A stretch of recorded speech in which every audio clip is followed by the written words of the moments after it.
நமஸ்காரம். அபயாம்பிகை சதகம் 9வது பாடல். கண்ணாரமுதே உனை எனது கண்தான் கழிக்க மொழி குளற கதிக்க உயிரும் உடல் புலங்காணும் பருவம் பெறுவேனோ. பின்னாரமுதே சிவபுரத்தில் விளைந்த கனியே தேன் கடலே வீசி படர்ந்த கமலம் அதில் வீற்றே இருக்கும் வெளிச்சுடரே. பெண்ணானதுவே ஆண்மடிவே பேணும் அழியே பிறங்கொழியே வேதை நாயே நிதயம் அதிர் பிரியா திருக்குந்தவ கொழுந்தே. மண்ணாடியவன் இடப்பாகம் வளரும் கொடியே மடமமிழே மயிலாம்புரியில் வளரிசன் வாழ்வே அபயாம்பிகை தாயே. மயிலாம்புரியில் வளரிசன் வாழ்வே அபயாம்பிகை தாயே. மயிலாம்புரியில் வளரிசன் வாழ்வே அபயாம்பிகை தாயே. நமஸ்காரம். அபயாம்பிகை சதகத்தின் பாடலின் விளக்கம் 9. சென்ற பாட்டில் அபயாம்பிகை பட்டர் அன்னையிடம் அமுதம் தந்தருளுமாறு வேண்டினார். அந்த அமுதம் எத்தகைத்து என்று இப்பாடலில் தனது ஆனந்த அனுபவத்தை கூறுகிறார். கண்ணீர்க்கு இனிய விருந்தாய் அமுதமாய் இருப்பவள், உன்னை கண்களால் காண்பதே பேரானந்தம். அவ்வாறு கண்களால் கண்டு அளவில்லா மகிழ்ச்சியினால் நாக்கு தடுமாறி மொழி குளற உடல் புல்லரித்து புலங்காங்கீதம் அடைந்து உயிரும் பரமானந்தத்தில் தலைக்க தாயே, நீ எப்போதும் கருணை கூர்ந்து அருள் புரிய வேண்டும். விண்ணுலகில் வசிக்கும் தேவர்களுக்கு அன்று நீ அமுதத்தை தந்தாய். என்னை போன்ற எளியவர்களுக்கும் உன் கருணையினால் அமுதத்தை தந்தாய். உன்னை அடியேன் எவ்வாறு போற்றி துதிப்பேன். சிவபுரம் சிவபெருமானின் சாம்ராஜ்யம். அதன் சக்கரவர்த்தியான சிவபெருமான் தவத்தினால் விளைந்த கனி அல்லவா நீ.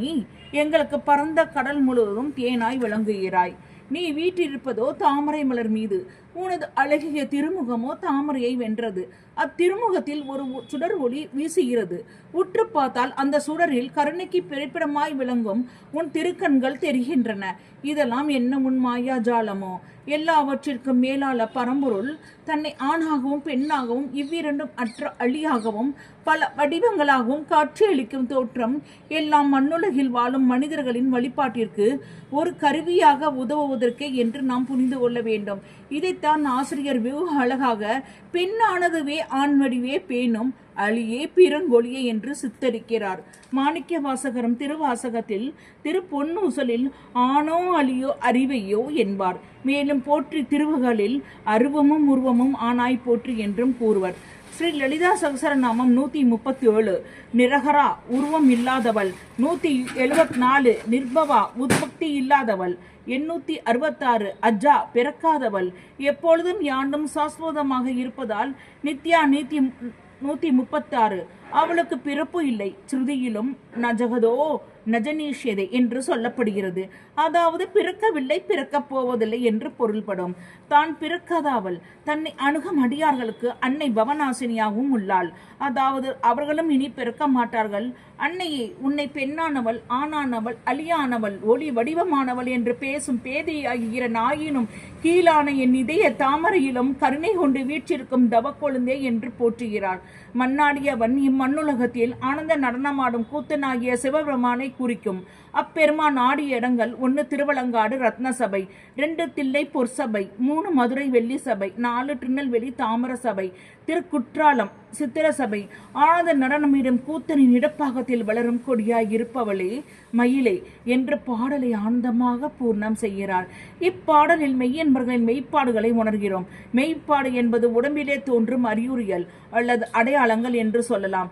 நாரத பக்தி சூத்திரம் ஒன்று இதை அருமையாக சொல்கிறது. யஜ்னத்வா மத்வோ பவதி சத்தோ பவதி ஆத்மாராம பவதி. அதாவது பக்தியை பெறுபவன் பித்தன் ஆகிறான், ஆத்மானந்தன் ஆகிறான். மாணிக்க வாசகர் திருவாசகம் போற்றி திருவகளில் உரை தடுமாறி ரோமம் செழிற்ப கரம் மலர் மொட்டித்து இருதயம் மலர கண்குளிர கூற நுணதுளி அரும்பை என்பார்.